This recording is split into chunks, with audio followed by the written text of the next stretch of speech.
The joke that wasn't funny. They laughed when the poor twin girls stepped on stage, but seconds later, not a single sound was left in the room except their voices.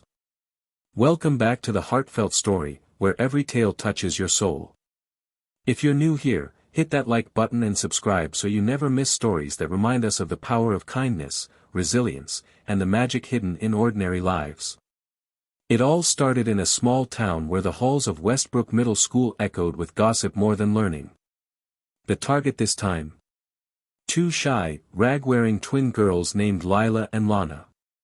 They were new, barely spoke a word, and came from the town's poorest neighborhood. Their clothes were worn, their shoes mismatched, and their eyes always downcast. The girls lived with their aunt after losing their parents in a tragic fire. Life had been cruel, and school was no escape. One morning during assembly, a group of popular students, led by Melissa, the class queen bee, convinced the teacher to let Lila and Lana perform a song at the school's upcoming talent show. But it wasn't out of kindness. It was a setup. A cruel joke. The word spread like wildfire. Wait till you hear the ghost girls sing, they'd whisper. Even teachers smirked. What no one expected was Ethan Carter, a single dad who had just moved into town with his son, Noah. He worked 2 jobs as a mechanic and nighttime janitor just to make ends meet. One evening while closing up the school gym, he overheard Lila and Lana practicing quietly in the corner. But what he heard made him freeze. Their voices, they didn't just sing. They soared. Harmonies so hauntingly beautiful that they made Ethan drop the mop in his hand.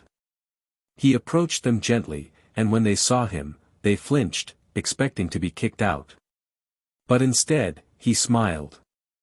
Do you girls know you sound like angels? They blinked, unsure whether to trust him.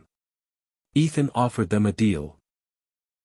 He'd help them practice every night after school and drive them to the talent show himself. No one had ever believed in them before. But Ethan did. In the days that followed, the school snickered and waited for the moment that trash twins would embarrass themselves on stage. What they didn't know was that Ethan, who had once been a choir teacher before life turned sour, was coaching them not just musically, but emotionally. He taught them how to hold their heads high.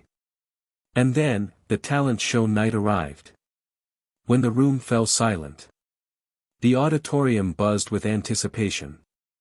Parents, students, teachers, all waiting to be entertained, amused, and for some, to mock.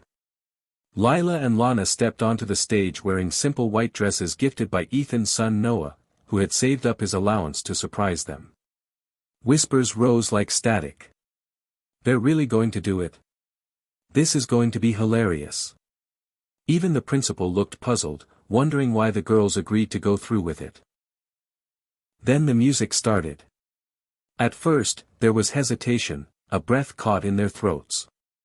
But then, the girls looked at each other, nodded, and opened their mouths.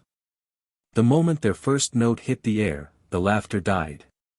Soft, clear harmonies echoed through the hall. Lila's voice floated like silk, Lana's harmonizing like wind weaving through trees. The room was stunned. No phones were lifted to record. No one whispered. Not a single sound. Just the pure, raw power of 2 broken souls finally allowed to shine. By the time they finished their final note, tears filled the eyes of more than half the audience. Even Melissa, the queen bee, stood frozen, shame replacing smugness. One girl in the crowd clapped, then another. Within seconds, the entire auditorium erupted into a standing ovation. It wasn't just applause, it was an apology. Ethan, watching from the side stage, smiled through misty eyes. For once, the world had seen what he saw in them all along. What followed was even more unexpected. A local music teacher in the audience stood and offered them a full scholarship to the town's most prestigious arts academy. A talent scout from a nearby city happened to be visiting her niece and was left speechless. She wanted to take the girls under her wing. And the principal? He walked up on stage, apologized, and promised the school would fund their future competitions and needs. Lila and Lana held the microphone together and said just one thing: thank you to the man who believed in us when no one else did. Thank you, Mr. Carter. Ethan walked up, hugged them, and the moment was captured in hearts, not just on phones. It wasn't just a performance. It was a victory over cruelty. A reminder that sometimes, all it takes is one kind soul to help others find their voice. If this story touched your heart, don't forget to like this video and subscribe to the Heartfelt story. Every week, we bring you stories that prove kindness still exists. And sometimes, it sings.